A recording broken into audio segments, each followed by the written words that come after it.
Shalom sekali lagi Bapak Ibu yang dikasih Tuhan, kita jumpa kembali dalam FWF Osaka, Firman Wongso Fellowship, obrolan santai keluarga Allah.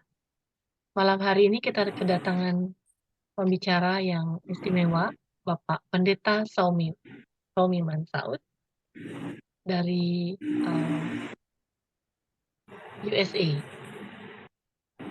Kita akan mendengarkan firman Tuhan dengan tema belajar hidup kudus dari 1 Petrus 3 ayat 13-16. Namun sebelumnya kita akan terlebih dahulu berdoa. Saya mohon kesediaan Bapak Samuel Edison untuk memimpin di dalam doa. Silakan Pak Samuel. Ya, mari kita berdoa. Ya Allah Bapa kami yang di surga, kami bersyukur kepada Engkau atas kasih karunia-Mu. Engkau telah memimpin kami melewati hari demi hari sampai malam ini, saat ini. Terima kasih Tuhan, Engkau pimpin terus Osaka Fellowship ini setiap malam bisa berlangsung dengan baik, dengan lancar. Terima kasih Tuhan, Engkau telah memberikan rekan-rekan kami yang semua setia dan tekun untuk mengikuti Osaka Fellowship ini. Ya Tuhan, terima kasih malam ini Engkau telah mengutus hamba-Mu, Pendeta Pak Saumiman, untuk membawakan firman-Mu.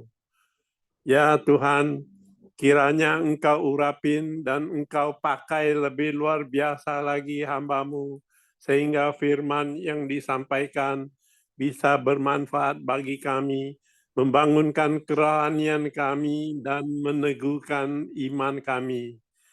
Ya Allah Bapa kami yang di surga, kami juga serahkan Ibu Ayu ke dalam tangan-Mu, di mana beliau juga giat-giatnya memimpin, melanjutkan Pak Sinto untuk memimpin Osaka Fellowship ini. Ya Allah Bapa kami yang di surga, kiranya Engkau juga pelihara rekan-rekan kami yang masih belum tiba, sehingga mereka bisa tiba lebih cepat. Ya Tuhan, kiranya Engkau terus membuka hati kami, pimpin kami, sehingga kami bisa mengerti firman-Mu, dan kami bisa nyatakan dalam hidup kami sehari-hari, sehingga kami bisa memuliakan nama-Mu. Ya Tuhan, kami serahkan Osaka Fellowship ini ke dalam tangan-Mu. Kiranya Engkau juga bisa menambahkan pengikut-pengikut, peserta-peserta dalam persekutuan ini, sehingga nama-Mu dipermuliakan, kerajaan-Mu diperlebar. Ya Allah Bapa kami yang di surga, kami serahkan acara malam ini ke dalam tangan-Mu dari awal sampai akhir. Engkau juga memberikan internet bisa berjalan dengan lancar sehingga kami tidak terganggu untuk mendengar firman-Mu. Dengar doa kami ya Tuhan, dalam nama Tuhan Yesus kami berdoa dan mengucap syukur. Amin. Amin. Saya serahkan kepada Pak Pendeta Saumi Mansaud. Silakan Pak Pendeta. Ya, selamat malam Bapak Ibu semua yang dikasih Tuhan yang ada di Indonesia. Selamat pagi untuk Pak Hendrik yang ada di tetangga saya. Ya. Terima kasih untuk kesempatan kita boleh kembali belajar firman Tuhan. Pada malam hari ini saya mengajak kita belajar. Saya katakan belajar adalah karena kita sama-sama setiap hari tetap belajar hidup sesuai dengan apa yang Tuhan inginkan. Saya berikan topik belajar hidup kudus. Pembahasannya di 1 Petrus pasal 3 ayat 13 sampai 16. Saya mau share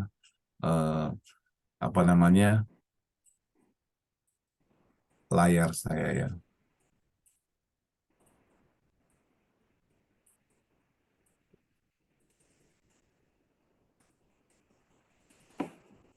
Jadi di dalam 1 Petrus pasal 1 ya,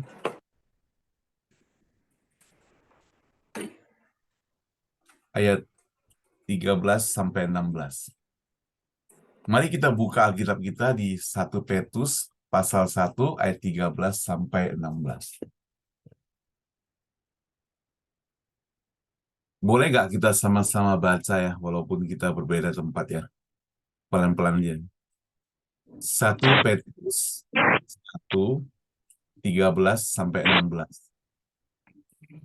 Sebab itu, siapkanlah akal budimu, waspadalah, dan letakkanlah pengharapanmu seluruhnya atas kasih karunia yang dianugerahkan kepadamu pada waktu penyataan Yesus Kristus. Hiduplah sebagai anak-anak yang taat, dan jangan turuti hawa nafsu yang menguasai kamu pada waktu kebodohanmu. Tetapi hendaklah kamu menjadi kudus di dalam seluruh hidupmu, sama seperti Dia yang kudus yang telah memanggil kamu. Sebab ada tertulis, kuduslah kamu sebab aku kudus. Demikian firman Tuhan pada hari ini, saudara. Ya. Nah, saudara yang saya kasih Tuhan, bicara tentang kekudusan ya. Hari ini topiknya adalah kita belajar tentang kekudusan.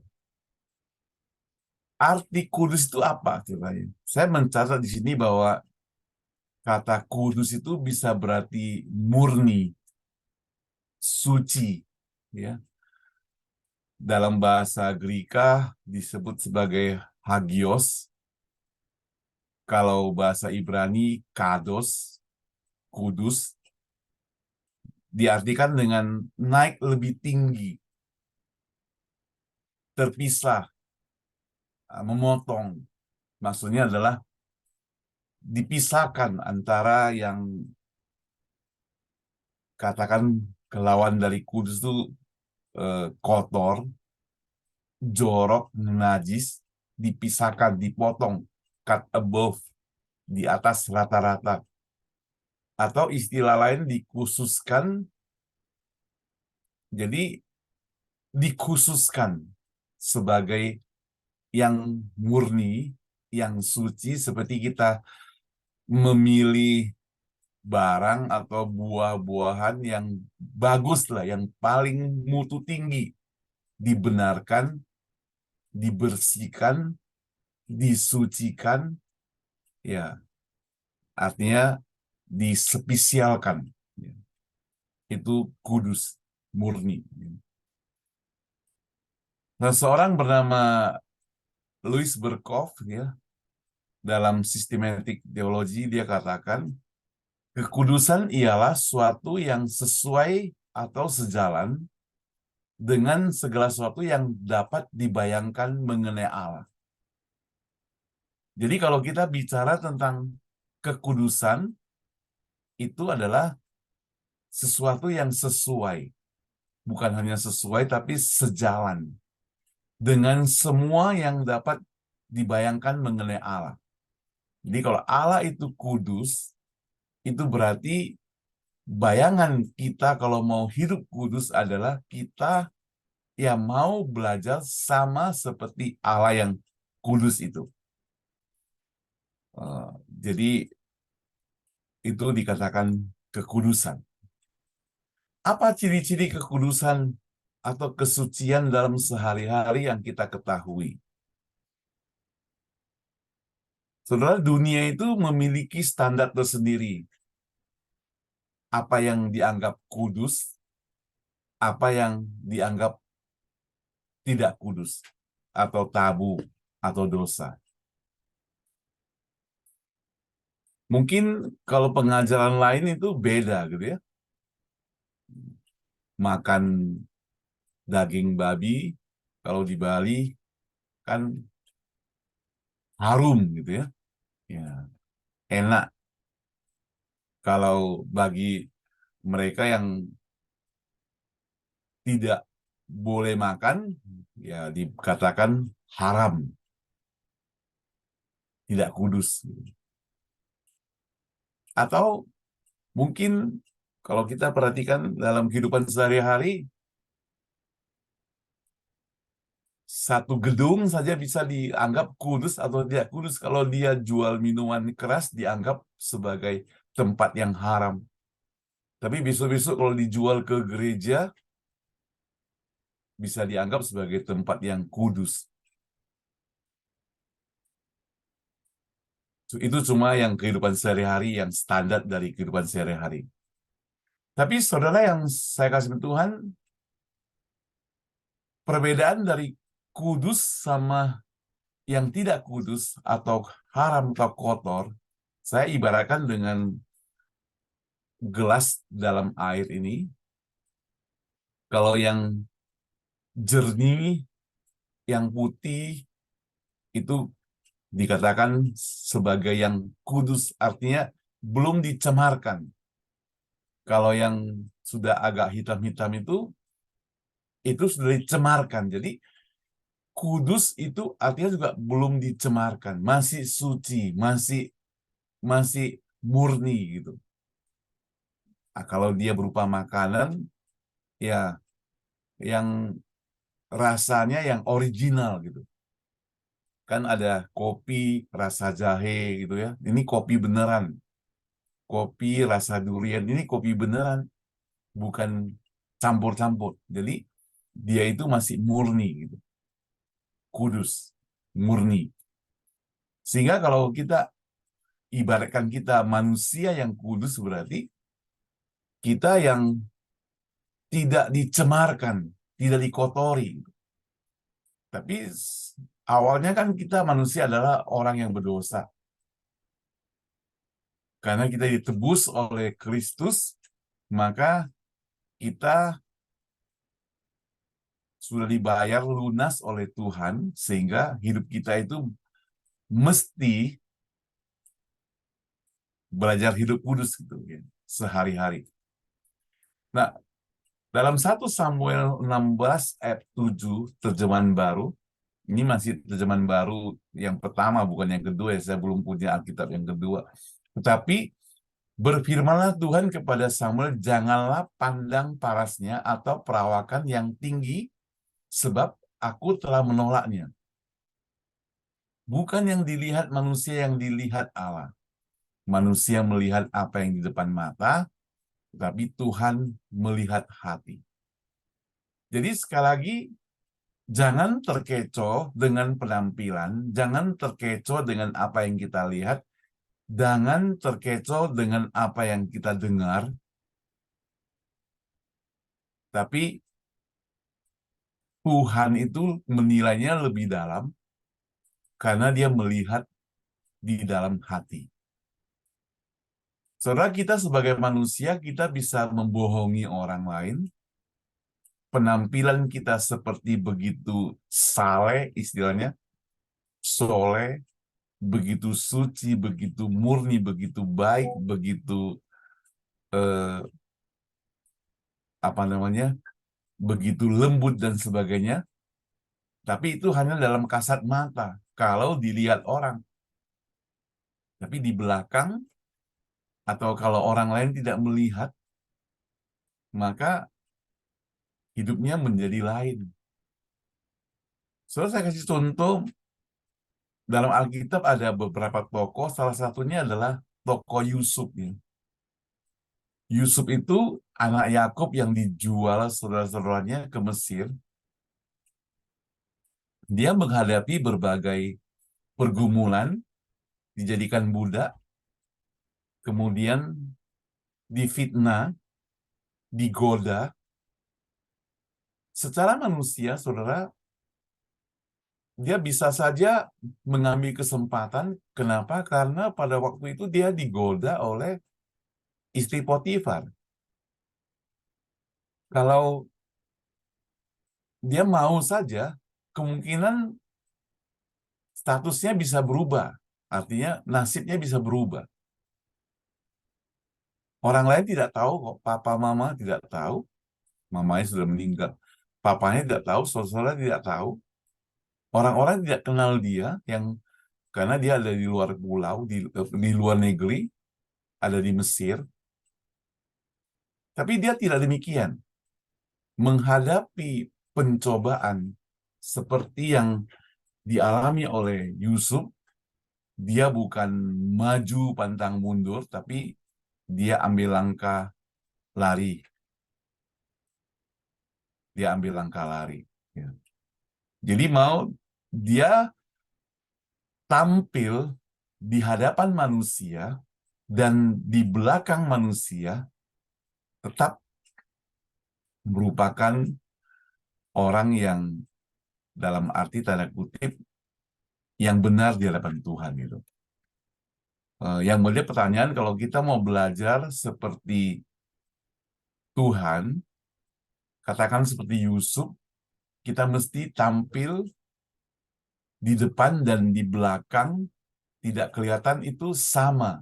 Itu integritas kita sebagai orang percaya, hidup kudus. Nah, kita belajar bersama-sama. Tapi minta pertolongan Tuhan tentunya. Sekali lagi, bagi Tuhan penampilan bukan penentuan, namun Tuhan melihat diri kita. Jadi Tuhan itu lebih tahu, karena kita percaya Dia Maha Tahu.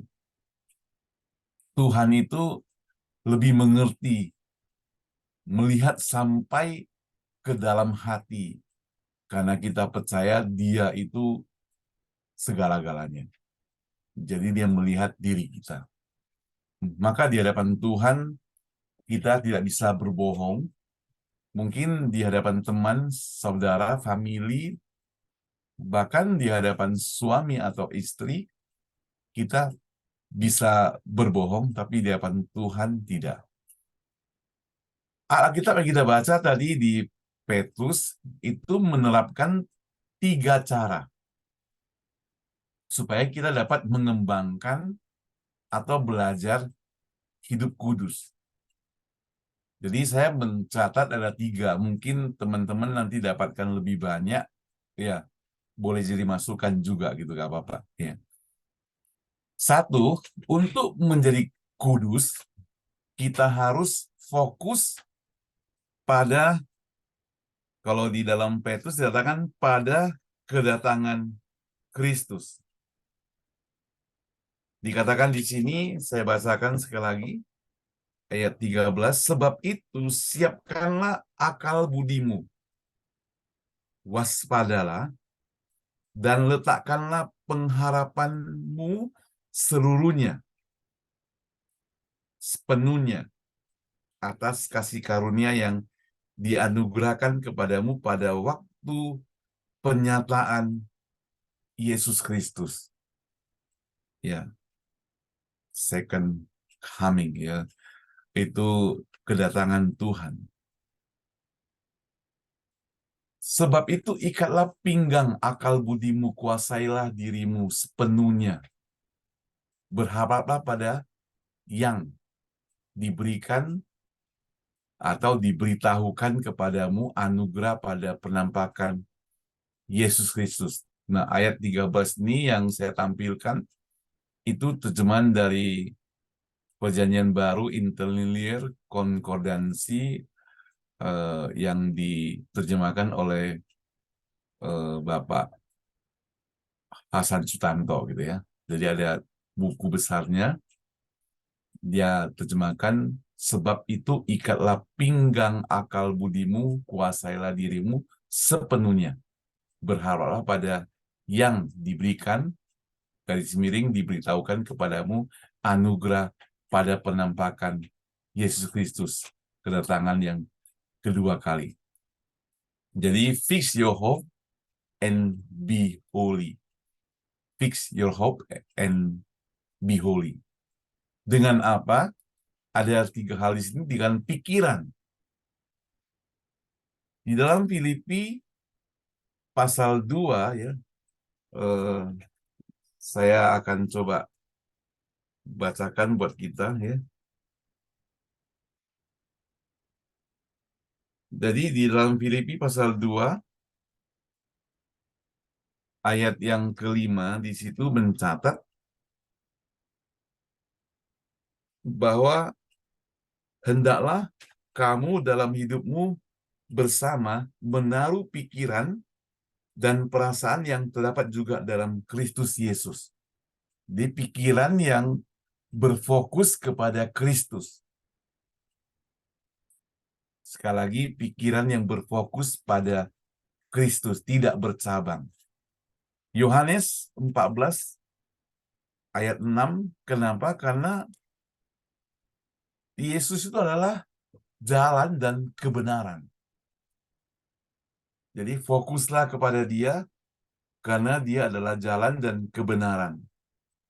Kembali kepada Filipi 1:21, di situ mencatat bahwa karena bagiku hidup adalah Kristus dan mati adalah keuntungan. Jadi kalau semua itu kita menaruhkan hidup kita kepada Kristus, maka pikiran kita itu tidak akan bercabang ke kanan maupun ke kiri. Tapi jangan lupa, saudara, walaupun pikiran kita pada Kristus tetap harus waspada. Maka dalam 1 Petrus pasal yang ke-5, 1 Petrus pasal 5 ayat 8, saya kutip di sini mencatat,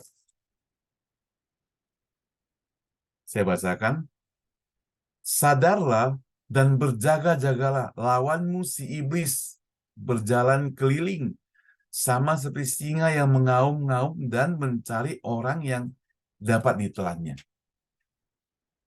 Jadi sekali lagi perlu waspada, karena orang yang berpikiran atau belajar mau hidup kudus itu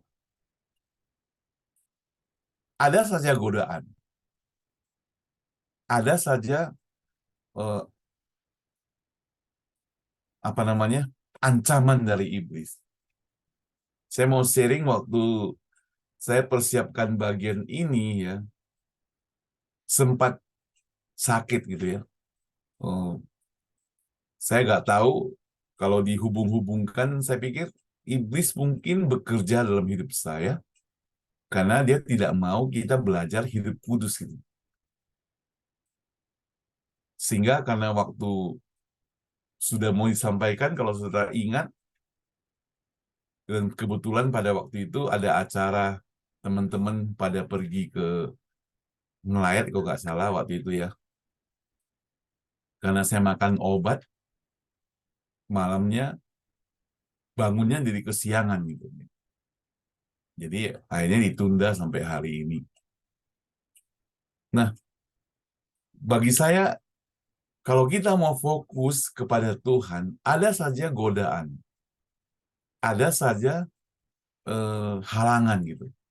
Tapi jangan gegabah, jangan sampai terjatuh, perlu waspada. Yang penting kita waspada. 1 Petrus 4 ayat 7. Di situ mencatat bahwa kesudahan segala sesuatu adalah sudah dekat, karena itu kuasailah dirimu dan jadilah tenang, supaya kamu dapat berdoa. Perlu ketenangan dan berdoa kepada Tuhan. Sebenarnya saya persiapkan ada sebuah catatan saya di dalam buku yang lebih lengkap, bukan hanya di flyer ini. Saya pikir ini juga merupakan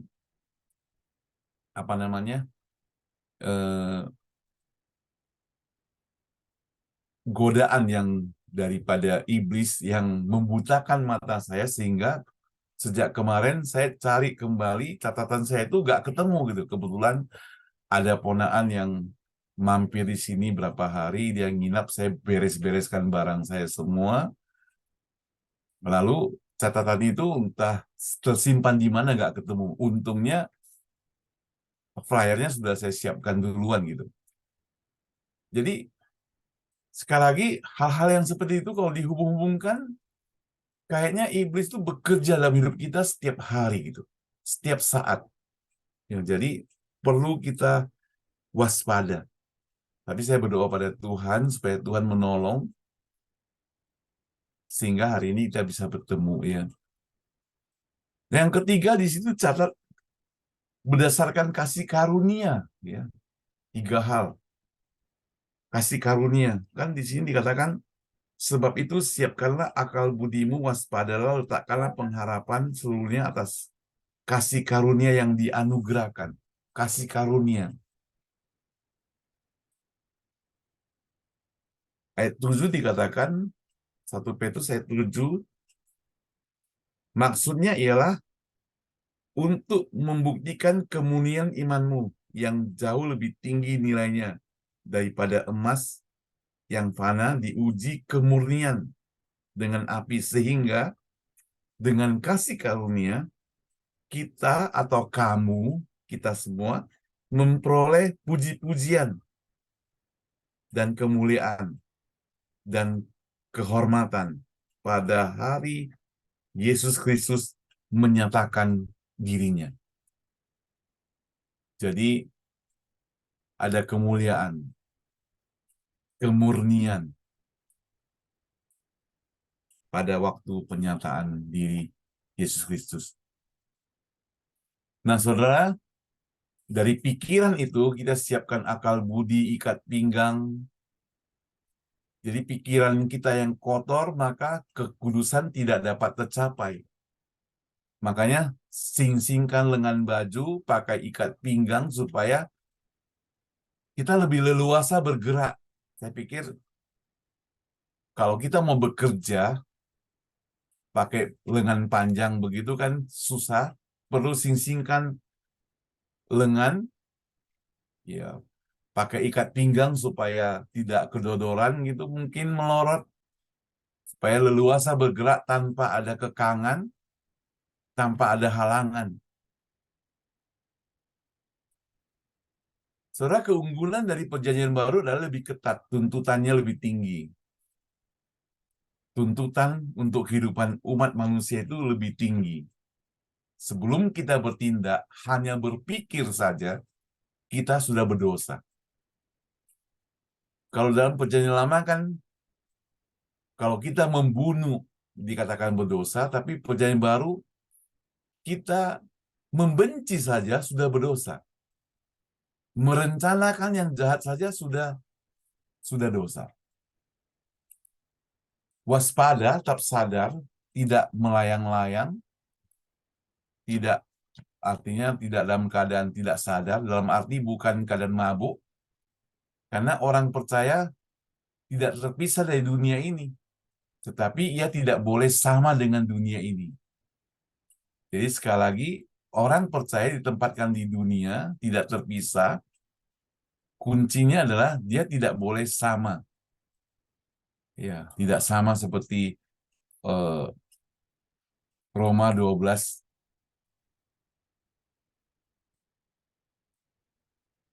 ayat 1-2 gitu, tidak boleh sama dengan dunia. Orang percaya menjadi pengaruh, dampak, bukan dipengaruhi. Jadi kalau kita sebagai orang percaya, kita yang mempengaruhi. Jadi kalau kita hidup kudus, berarti kita mempengaruhi orang sekitar juga belajar hidup kudus. Karena hidup di dunia ini banyak cobaan yang memabukkan. Ada judi, kasino, semua itu menggiurkan. Ya kan?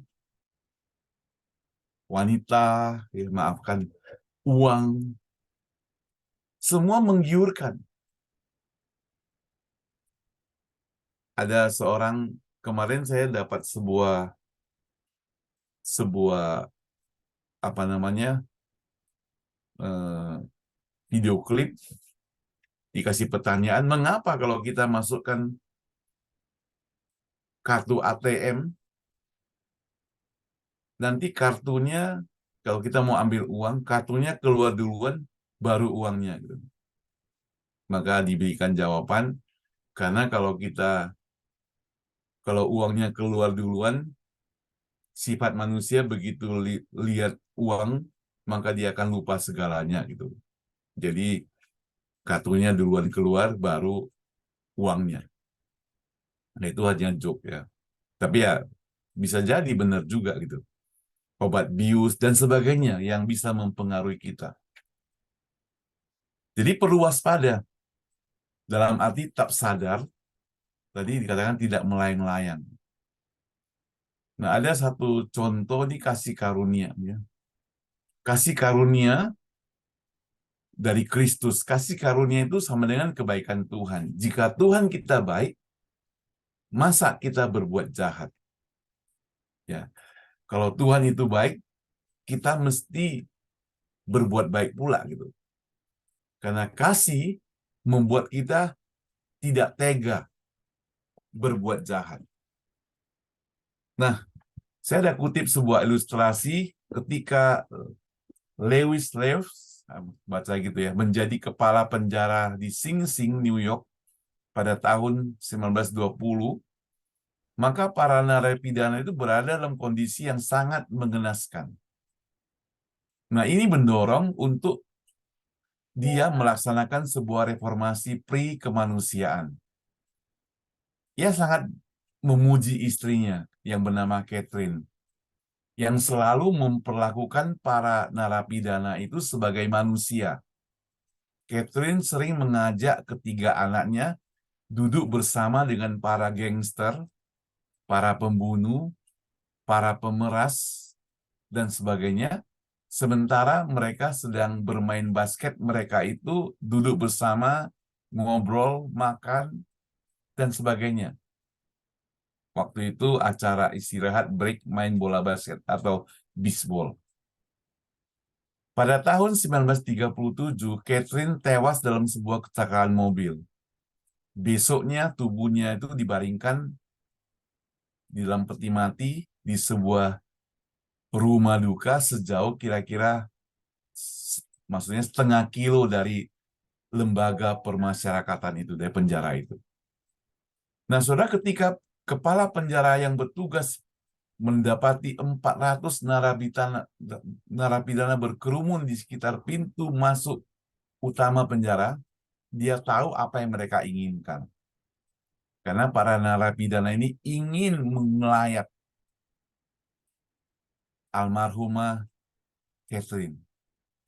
Maka dia membuka gerbang penjara itu dan berkata, "Aku percaya pada kalian.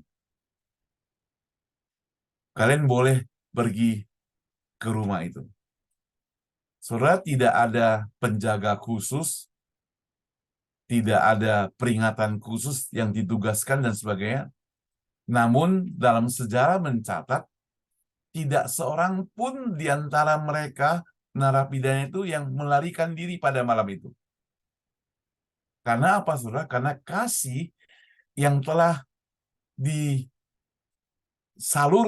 melalui Catherine pada semasa dia hidup bersama-sama para narapidana itu yang dari Tuhan, membuat narapidana itu tidak melarikan diri. Jadi begitu kuatnya, ya. Saudara, yang saya kasih ini yang kedua, untuk menjadi kudus, kita harus taat kepada Bapa dalam segala segi kehidupan. Artinya, memutuskan hubungan dengan masa lalu. Jangan lagi dikuasai oleh hawa nafsu. Ya. Jangan lagi dikuasai oleh hawa nafsu. Ayat 14 mencatat, 1 Petrus 1:14 mencatat, hiduplah sebagai anak-anak yang taat. Jangan turuti hawa nafsu yang menguasai kamu pada waktu kebodohanmu. Pada waktu engkau dan saya belum percaya. Waktu bodoh. Jadi sebenarnya istilah orang percaya itu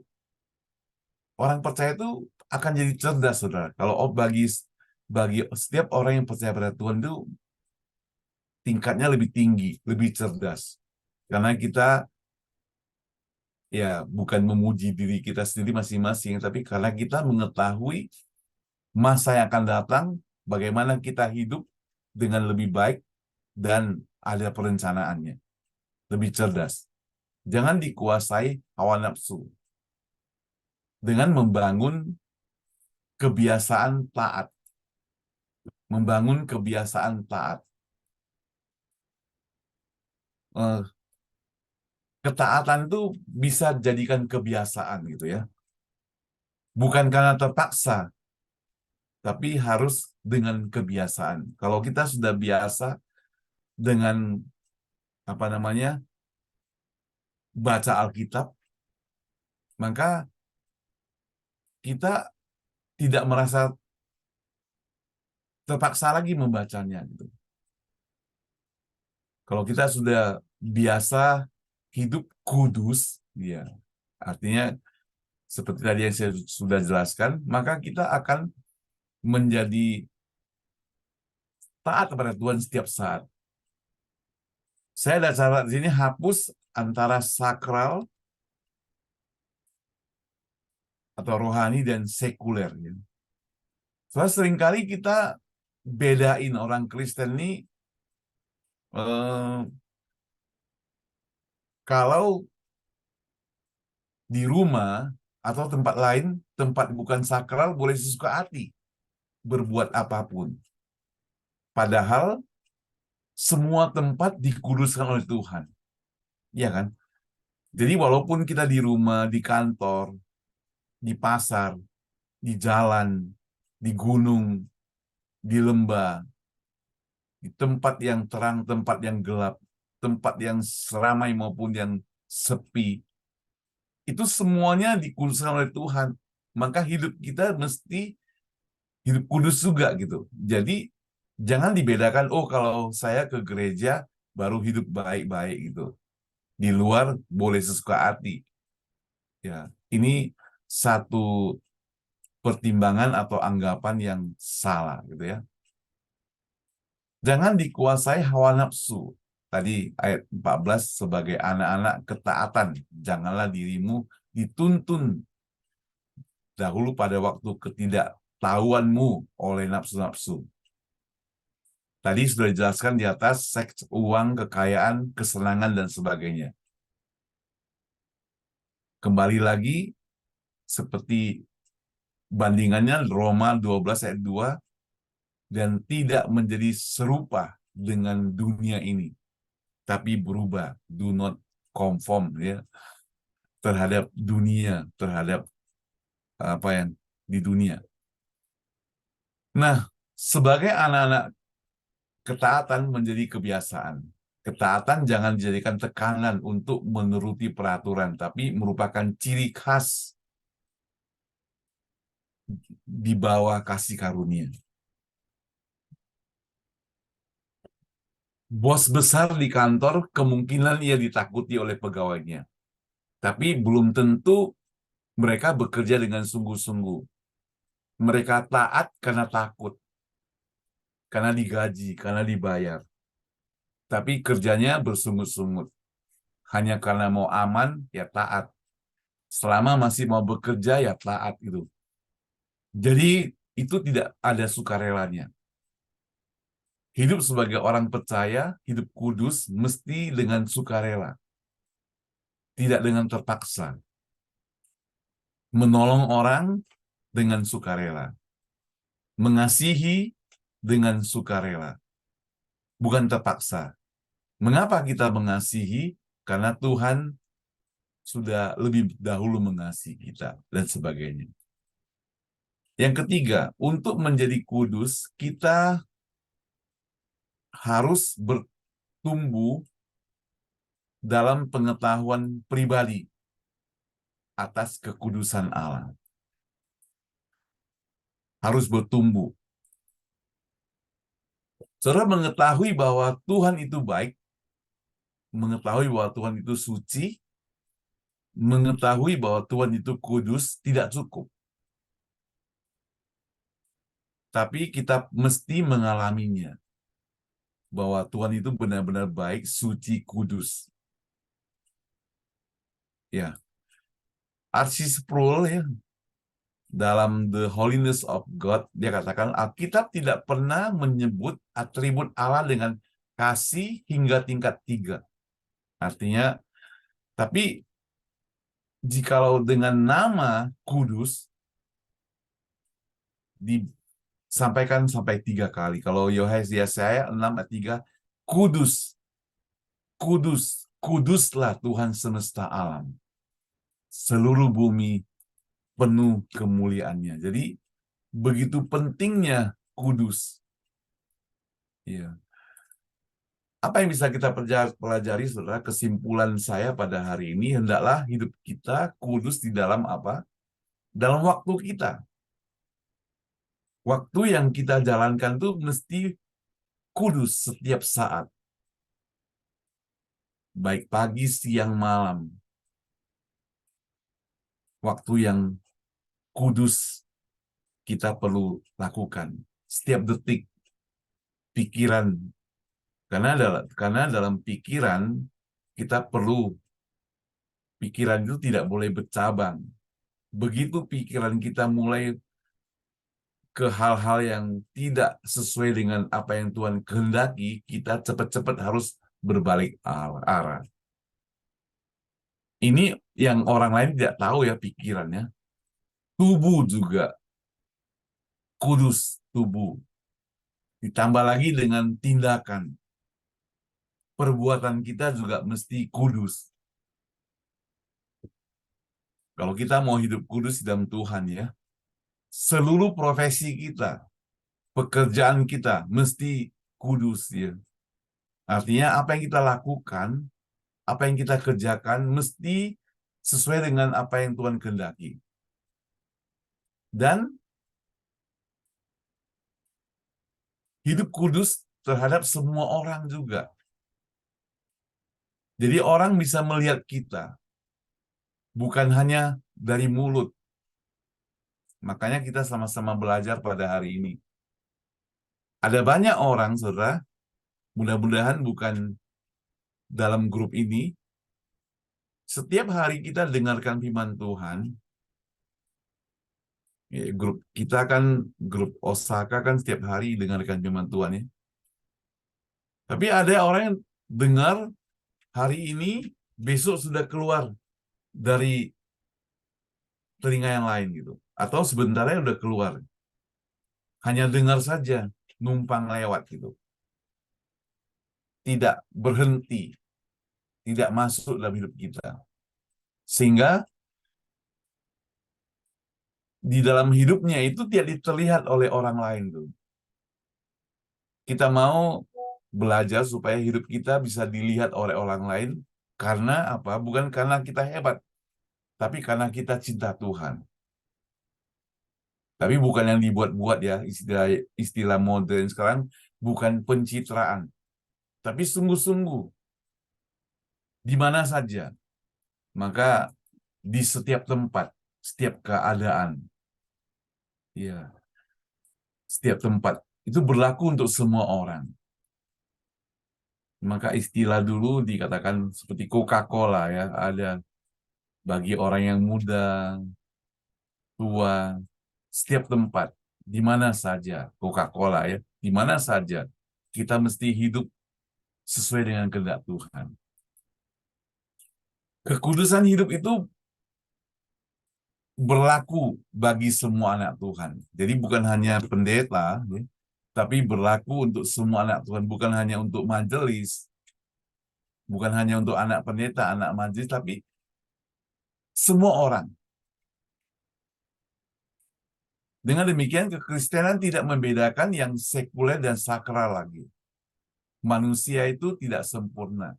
Tapi Tuhan mau pakai kita yang tidak sempurna untuk tugas yang sempurna. Untuk itu kita butuh pertolongan dan belajar. menjadi kudus.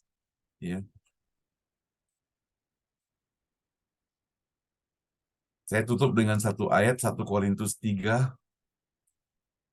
Tidak tahukah kamu bahwa kamu adalah bait Allah, dan bahwa roh Allah diam di dalam kamu? Itu sebabnya maka hidupmu haruslah kudus di hadapan Tuhan dan di hadapan manusia. Nah, sampai di sini dulu teman-teman semua apa yang saya share. Ya. Kiranya Tuhan memberkati kita semua. Oke. Mungkin teman-teman mau tambahkan, ada supaya bisa kita lebih lengkap, silakan ya. Pak Hendrik biasa ada mau tambahkan gimana gitu ya, silakan ya. Atau yang lain-lain juga. Kita sama-sama belajar di sini. Oke, terima kasih. Saya serahkan kembali kepada Ibu Ayu ya.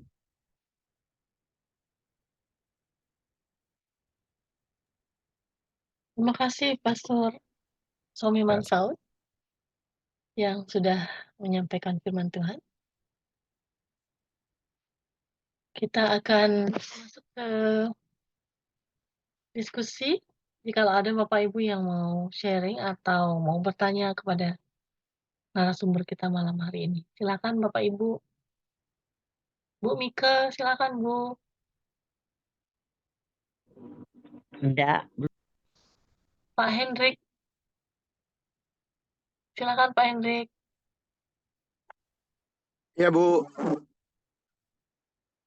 Pak Saud, Shalom. Terima kasih buat firman Tuhan. Halo, shalom juga. Ya, Shalom. Selamat pagi. Terima kasih sudah sudah sudah membuang waktunya pagi-pagi, baru jam 7, dimulai jam 6 pagi tadi. Kami mengucap syukur karena Pak Saud masih bisa memberitakan pengajaran ini kepada kita semua di sini. Terima kasih buat teman-teman yang juga hadir. Bukan suatu kebetulan, dalam 2 minggu ini kita dibombardir bagaimana hidup kudus. Nih, kita sudah hampir seminggu lebih nih Pak Saud, kita bicara kehidupan yang kudus, bagaimana hidup kudus. Ya, kita ini udah hampir serinya nih Pak, udah beberapa orang bicara mengenai bagaimana hidup kudus. Jadi bukan suatu kebetulan kalau hari ini kita belajar lagi bagaimana hidup kudus. Mungkin pertanyaan untuk kita semua adalah mungkin nggak kita hidup kudus? Itu pertanyaan. Dulu waktu saya belum mengenal Tuhan dengan benar, saya merasa bahwa itu impossible. Jadi yang kita baca itu di Alkitab, orang-orang kudus yang ada di kepala kita adalah santo-santo, saint atau pendeta, ya gembala sidang, pokoknya orang-orang yang menguduskan diri, hidup suci di gua-gua, model begitu, ya kayak ya orang-orang suci lah, dikatakan orang-orang suci. Dan juga arti dari, maksudnya pemikiran saya tentang orang-orang suci adalah orang-orang yang benar-benar nggak melakukan apa-apa gitu. Jadi itu pola pikir saya dulu sebelum saya belajar, sebelum saya mengerti orang-orang kudus. Jadi sehingga pada saat waktu saya membaca firman Tuhan, ada sebutan orang kudus, itu bukan buat saya. Itu buat orang-orang kudus aja, khusus buat orang kudus, bukan buat saya gitu. Ya. Entah, saya nggak tahu di sini apakah kita semua itu memiliki pemikiran yang sama dengan saya atau tidak. Itu saya nggak tahu, tapi saya begitu. Jadi kalau saya baca Alkitab, contoh lah, kita tolong Ibu Ayu, masih ada Ibu Ayu? Masih Pak, masih. Iya, masih. Tolong Bu bukain Wahyu 14 ayat 12. Baik. Contoh ini sebagai contoh. Wahyu 14:12. 14.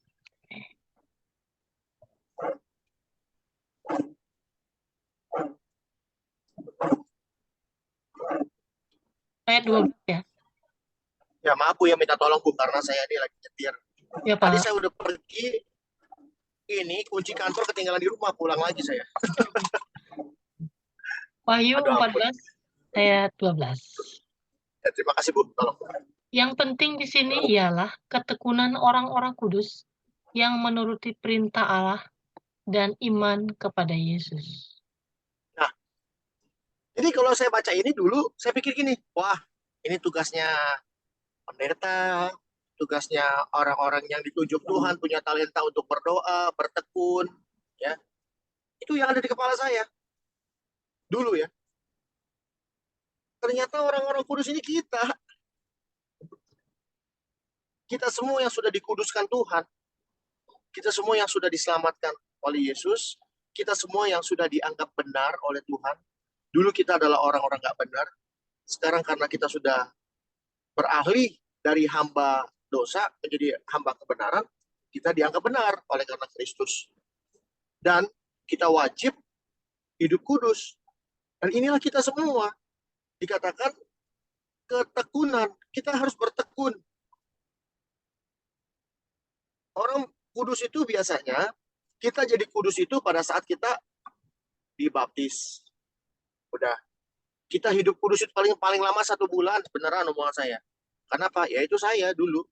Setelah dibaptis 1 minggu, rasanya saya bukan orang. Rasanya itu saya malaikat. Karena apa-apa Tuhan. Ya 1 minggu. Biasanya gitu ya, orang habis dibaptis tuh hidupnya kudus. Nggak mau ini, nggak itu. Seminggu, 2 minggu, mulai teman-teman datang. Yuk kita pesta. Yuk ini. Ya, enggak lah, saya nggak gitu dulu. Sekarang lama-lama ngikut. Nggak lama, nggak sampai sebulan, lupa kita pernah dibaptis. Lupa.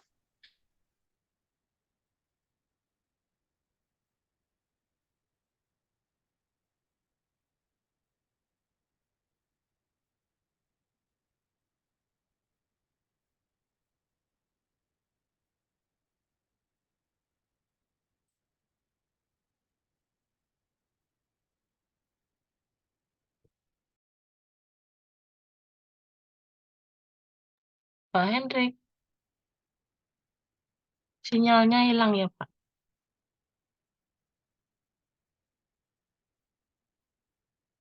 Baik, lanjut dulu Iya, sebelum, please dia punya. ya, kayaknya freeze ya Pak Hendriknya. Silakan Pak Pendeta untuk menanggapi Pak Hendrik. Oh, ketendang keluar Pak Hendrik. Ya, tadi sudah dijelaskan bahwa hidup kudus itu Saya hilang berlaku sih. bagi semua orang. Ini Pak Indi udah masuk Saya kembali. Silakan Pak. tadi sampai di mana tuh? Sampai di mana saya tadi ngomong? Kehilangan apa signal di mobil. Iya. Lanjut Pak Sampai Hendrik. di mana tadi? Sampai di mana tadi? Sampai kita orang-orang kudus, kita lah orang-orang kudus. Ya, kita lah orang-orang kudus. Ya, kita ini biasanya, udah sampai belum ya saya bilang dibaptis? Sampai belum situ? Belum ya? Ya, sampai sedikit.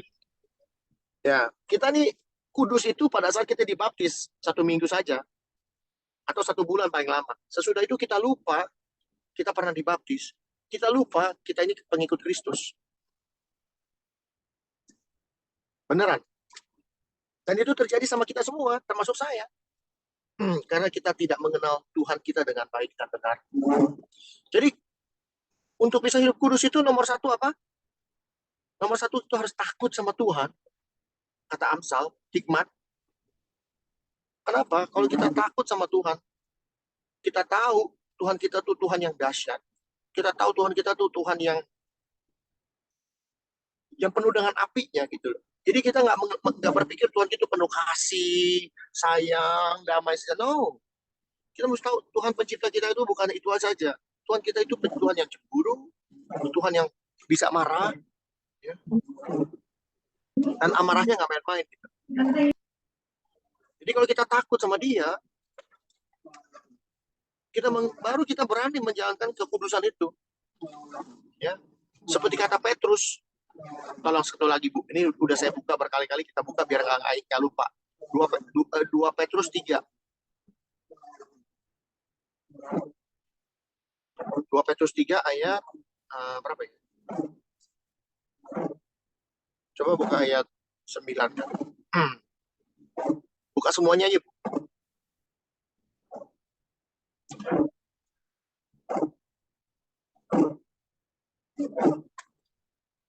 Ayat ayat 8 apa Bu? Ayat 8.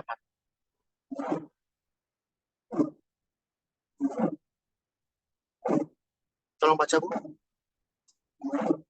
2 Petrus 3 ayat 8, akan tetapi saudara-saudaraku yang kekasih, yang satu ini tidak boleh kamu lupakan, yaitu bahwa di hadapan Tuhan, satu hari sama seperti 1000 tahun, dan 1000 tahun 9. sama seperti satu hari.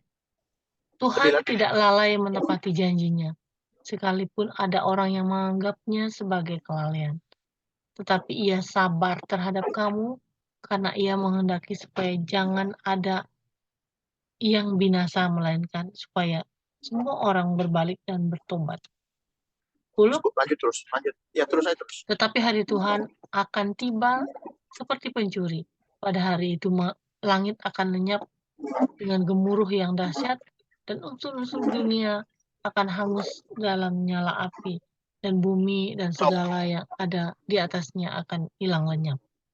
Ya, stop. Itulah Tuhan kita. Ya, dengan nyala api. Bumi akan lenyap, segala unsur-unsur yang ada di bumi, kita termasuk, kita ini unsur bumi. Pohon, binatang, termasuk kita akan hangus oleh nyala apinya dia. Ya. Tapi puji Tuhan, kita tidak akan kena seperti itu apabila kita menguduskan diri kita. Ya. Lanjut ayatnya. Nah, selanjutnya. Ayat selanjutnya, ayat 11 ya. Ya. Jadi, jika segala sesuatu ini akan hancur secara demikian, betapa suci dan salehnya kamu harus hidup. Yaitu, kamu yang menantikan dan mempercepat kedatangan hari Allah. Pada hari itu, langit akan binasa dalam api dan unsur-unsur dunia akan hancur karena nyalanya. Kalau kita tahu bagaimana kehancuran bumi seperti itu, dikatakan betapa salehnya dan kudusnya, sucinya kita harus hidup. Lanjut. Ayat 15 langsung ya. Ya. Anggaplah kesabaran Tuhan kita sebagai kesempatan bagimu untuk beroleh selamat, seperti juga Paulus, saudara kita yang kekasih. Benar. 14 Bu, 14 yang penting. 14 ya. Sebab 14. itu saudara-saudaraku yang kekasih, sambil menantikan semuanya ini, kamu harus berusaha supaya kamu kedapatan tidak bercacat dan tidak bernoda di hadapannya dalam kedamaian dengan Dia, dalam perdamaian dengan Dia. Nah itu. Jadi kita sudah tahu Tuhan kita seperti apa, betapa suci dan salehnya, malah dikatakan kita harus berusaha. Untuk hidup kudus itu cuma bukan seminggu, 2 minggu, tapi bertekun. Dikatakan di dalam buku Wahyu, bertekun di dalam kekudusan. Ya. Dan kita harus berusaha terus-menerus diperbaharui setiap hari supaya kekudusan kita itu nyatu dengan hidup kita, menyatu dengan kedagingan kita. Sehingga bukan daging kita yang hidup, tapi roh yang hidup di dalam kita. Ya, Galatia 5 mengajarkan kita untuk hidup di dalam roh. Kolose mengajar kita untuk memikirkan hal-hal yang di atas. Dan semua detail-detailnya sudah diberitahu oleh Pak Saud. Dan terima kasih untuk firman Tuhan yang begitu indah hari ini. Kita diperkuat, kita dilengkapi bagaimana hidup benar, tak bercacat celah, kudus di hadapan Tuhan. Ya. Umur kita nggak ada yang tahu. Ada yang bilang, masih muda, boleh main-main aja. Ya, kita harus hidup seperti besok kedatangan Tuhan. Apalagi orang-orang yang umurnya di atas 50 seperti saya, udah harus, wajib bahkan, untuk hidup benar. Udah nggak bisa main-main lagi. Karena apa? Kita sudah menjalani separuh hidup kita. Bahkan sepertiga hidup kita sudah tinggal sisanya. Mau apa lagi? Kalau bukan melakukan kehendaknya. Itu dari saya. Tuhan memberkati kita semua. Makasih Bu, makasih Pak Saud. Makasih banyak Pak Hendrik. Ya, Sekali lagi kami ucapkan terima kasih banyak untuk Pak Pendeta Saud yang sudah menyampaikan kebenaran firman Tuhan malam hari ini. Pak Pendeta, kami sekali lagi mohon Pak Pendeta untuk doa berkat, sekaligus kita mengakhiri sesi kita malam hari ini. Nanti sesi 2 akan dilanjutkan oleh hambanya Pak Pendeta Freddy Ongko Saputra. Silakan Pak Pendeta Saumiman Saud untuk berdoa. Oke, kita berdoa ya. Bapa di surga, terima kasih untuk kesempatan kami belajar firman Tuhan. Satu pelajaran yang akan kami jalani setiap saat sampai Tuhan memanggil kami. Hidup kudus. Tuhan, kami tahu tidak gampang menjalani ini karena iblis tidak tinggal diam. Itu sebab Tuhan, kami mohon Tuhan memberikan pertolongan pada kami. Berikan kekuatan pada kami. Karena kami tahu iblis begitu berani menggoda setiap umat Tuhan. Bahkan melalui firman Tuhan kami membaca sendiri fakta bahwa iblis pun berani menggoda engkau Tuhan Yesus. Itu sebab Tuhan, dengan kerendahan hati kami setiap orang datang kepadamu. Semakin kami dekat dengan engkau, semakin banyak godaannya. Tolonglah kami Tuhan, supaya kami hidup tetap di jalan-Mu. Berkati persekutuan Osaka ini, berkati setiap teman-teman yang begitu setia dan aktif. Berkati bukan hanya kesehatan mereka, tapi pekerjaan mereka, pelayanan mereka, keluarga mereka, bahkan apa yang mereka lakukan selalu berhasil, terutama kehidupan mereka, supaya mereka tetap hidup kudus di hadapan-Mu Tuhan. Sekali lagi, acara selanjutnya kami serahkan ke dalam tangan Tuhan. Berkati Tuhan, agar semua jadi berkat bagi grup ini dan juga bagi orang lain. Hanya dalam nama Tuhan Yesus yang berdoa. Amin.